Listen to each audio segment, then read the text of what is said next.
In a world that reinvents itself with every sunrise, what truly lasts? Welcome to Guide to Reads, where books become bridges and ideas, your most powerful currency. Today, we crack open a gem for the imaginative mind. Ideas Are Your Only Currency by Rod Judkins. A bold collection of 100 creative provocations designed not to teach, but to awaken. This book doesn't speak to the world as it was. It speaks to the world as it is. Fluid, fast, unrelenting. In the 1440s, it took decades, centuries even, for one man's printing press to transform Europe. Today, it takes hours for a new idea to ripple across the globe. We no longer have the luxury of time. We have the urgency of imagination. Certainty has left the building. Your job title won't protect you. Your diploma may gather dust. But your ability to think differently? That is your strongest shield and your greatest offering.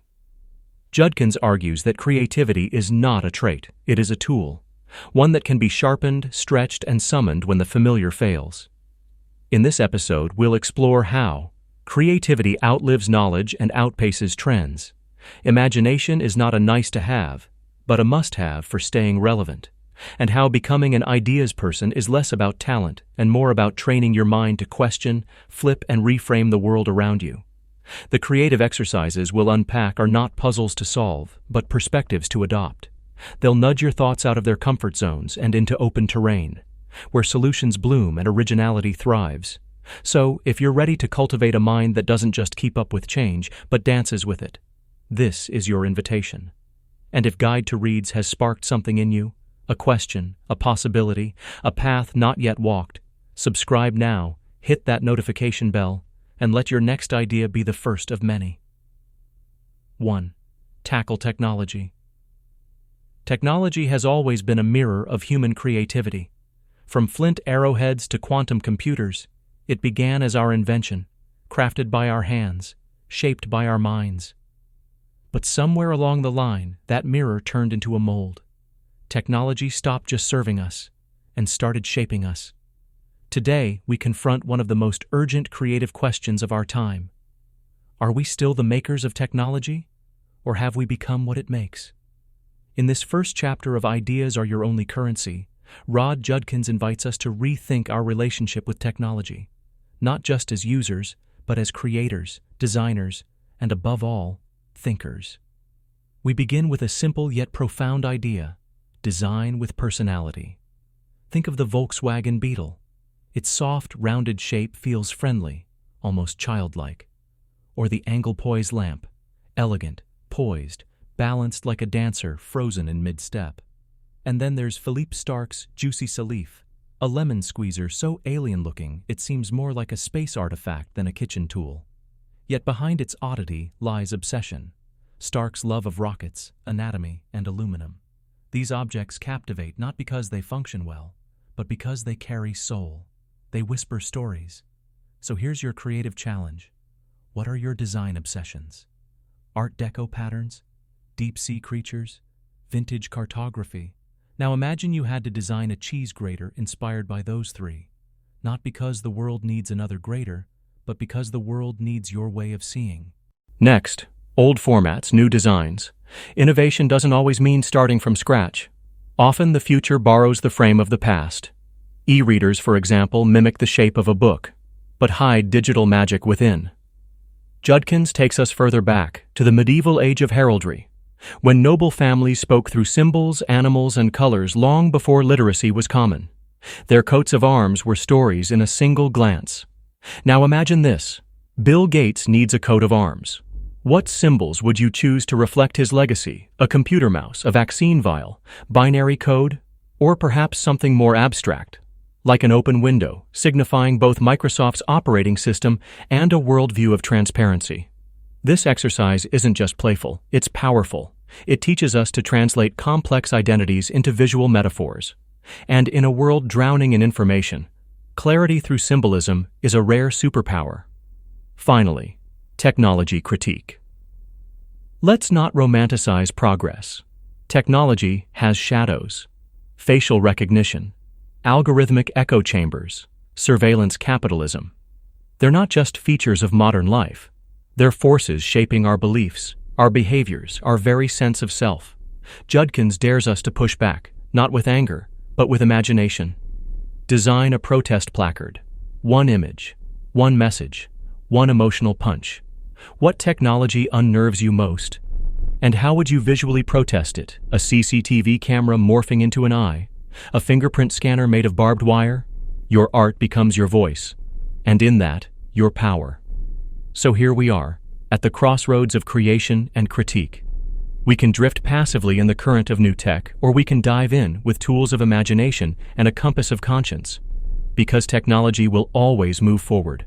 The real question is, will we shape it, or will it shape us? 2. Time can be on your side. Time, our most precious resource. We spend it, we save it, we waste it, we chase it, and still, it slips through our fingers like grains of sand. Let's begin with a mind-bending idea: reimagining relativity. Albert Einstein's theory shattered the old belief that time ticks the same for everyone. He proved something astonishing. Time bends, time stretches. It slows down for someone speeding through space and speeds up for someone standing still. It's not a rigid ruler, it's a ribbon, curling and looping in response to gravity and motion. But how is such a thrilling idea often presented? In thick gray textbooks, trapped under equations and dry diagrams. So here's your creative challenge. Design a book cover for relativity that pulses with energy. Something that draws in a curious young mind and whispers, "This is not just science, it's time travel. It's the rhythm of the universe." Can you make it look as thrilling as it is? Next up, reinventing infinity. Look at the stars, watch the waves, feel the pull of something vast and beyond. Infinity isn't just a concept, it's an experience. And yet we symbolize it with a sideways figure 8? Sure, it's tidy. But does it make you feel the endlessness of time and space? Your next challenge: design a new symbol for infinity. What shape captures the vast, the boundless, the eternal? Maybe it's a spiral of galaxies. Maybe it's a circle that breaks open and blooms. Infinity deserves a logo worthy of its mystery. And now, we come to the most intimate and daring prompt: your final creative act.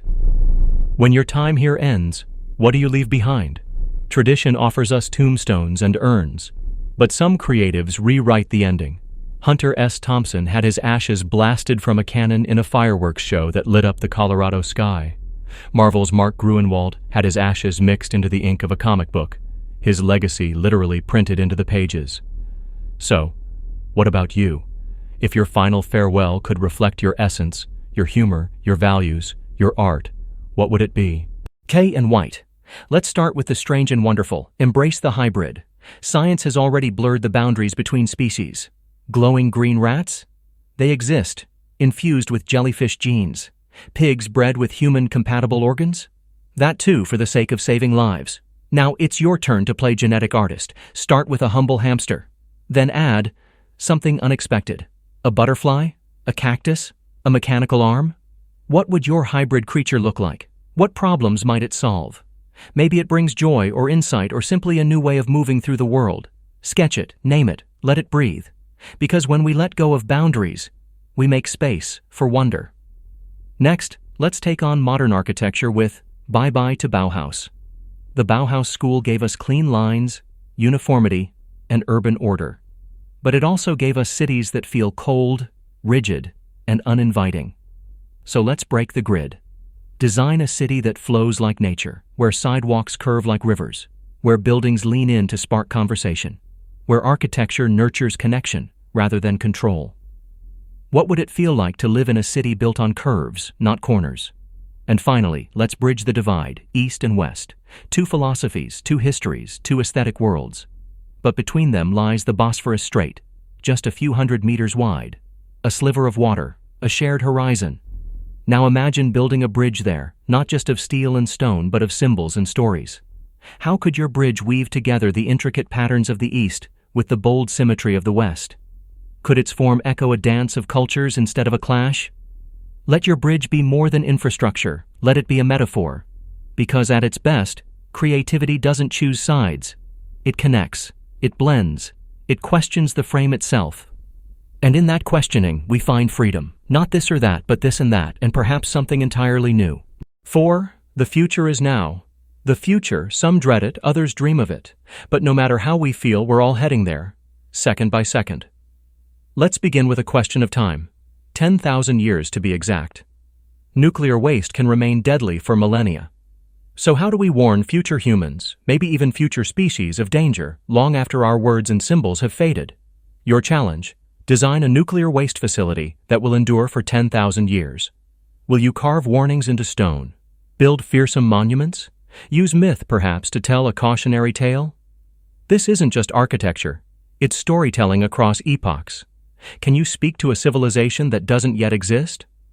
Now shift gears. Let's revive the floppy disk. Once the cutting edge of storage, now a quaint relic of the past. But what if it had a second life? Imagine a redesigned floppy, future-proofed and functional. Could it be an NFT wallet, a tactile journal, a symbol of data privacy in a world of cloud leaks? There's power in nostalgia, and more power still in reimagining the old for the needs of the new. And now, let's go deeper. What is the future's future? Picture it. The year is 2124. Maybe we've colonized Mars. Maybe we live underwater. Maybe AI runs our governments. Or maybe we've returned to simpler ways. But even in 2124, someone will wonder, what comes next? Design their dream of 2224. What will they long for? Escape or connection? Faster tech or quieter minds? What stories will shape them? And what stories will they tell about us? This is more than futurology. It's an act of radical imagination. Because the future isn't something that just happens. It's something we invent, idea by idea, hope by hope. So, what future are you designing today? 5. Imagine reality, reality. It's the solid ground we walk on, the lens through which we see the world, or so we think. But what if reality is more like a painting, framed by culture, touched up by media, and retouched by belief? Let's begin with a pill. No, not one to change your body, but to change your perception. What if you could swallow a capsule that unplugs you from inherited ideas? Maybe it dissolves beauty standards, or lets you see the world through electromagnetic waves. What would this pill be called? What colors swirl in its design? What warnings come with it? Perhaps side effects may include uncontrollable wonder, sudden empathy, and the unsettling sense that everyone else is still asleep. This pill reminds us, reality is filtered, and filters can be changed. Now take a look around. Do you see them? The zombies, not the Hollywood kind, but the everyday ones. Wake, commute, work, sleep, repeat. We've all been there. Your mission: design a zombie cure kit. A jolt to the system, a spark to awaken the sleeping soul. What's inside? A mirror that shows your unlived dreams. A song that disrupts autopilot thoughts. Instructions to rediscover wonder in the ordinary. Sometimes the cure is not a tool, but a question. What are you really living for? And finally, imagine a machine, not a time machine, not AI, but something simpler, yet more profound. A reality filter. What would you remove from the world's visual layer? Billboards? Social rankings? Branded lies? And what would you replace them with? Auras of kindness? Footprints of ecological impact? Truth over illusion? Design this machine not to distort reality, but to restore it. Because maybe reality isn't broken, just blurred. By habit, by history, by noise, and imagination. It's the lens that brings it into focus. 6. Add value. They told us value lives on Wall Street. In stocks, portfolios, digits glowing green or red. But the most valuable things in life? They don't trade. They're not bought. And they don't come with price tags. This chapter invites us to redefine value, on our own terms, not the market's, not society's, ours. Exercise 1. The honest banknote. Banknotes usually celebrate the faces of national pride, presidents, palaces, power. But what if money reflected what a country truly values? Would it show community or consumption, fear or freedom? Design your own banknote. Be brutally honest. Let it reveal the soul of your nation, not its slogans. Exercise 2. The Failure Award. Failure is a dirty word in a success-obsessed culture. But what if failure wasn't shameful? What if it was worthy of celebration? Imagine an award for failure. Not as a consolation prize, but as a badge of boldness. What would it look like? Who would receive it? And how might it shift the way we see our setbacks? Exercise 3. The value transformation. Take something almost worthless, a $1 plastic bucket. Now give it meaning. Turn it into art, a story, a solution. Prove that context creates value, that design, intention, and imagination can alchemize the ordinary. Luxury, after all, isn't in the object, it's in the way we frame it. Final thought. Value isn't fixed, it's a lens. And the clearer you are about what truly matters to you, the less you'll be fooled by what the world tells you should. Because your values are your compass, and you are the only currency that never devalues. Before you go, let's distill this journey into a few timeless truths. Creativity is a muscle, exercise it daily. The more you use it, the stronger it grows. Constraints breed innovation. Limitations aren't barriers, they're invitations to think differently. The future belongs to those who imagine it first. If you can dream it, you can start building it, today. Ideas are worthless without action. An idea sitting still is just potential. Action turns it into impact. And remember this, don't wait for inspiration. Hunt it down, trap it, and put it to work. If this resonated with you, let us know in the comments. Like, subscribe, and hit the bell, because the next great idea could be one episode away. Until next time, keep creating. Your mind is your greatest currency.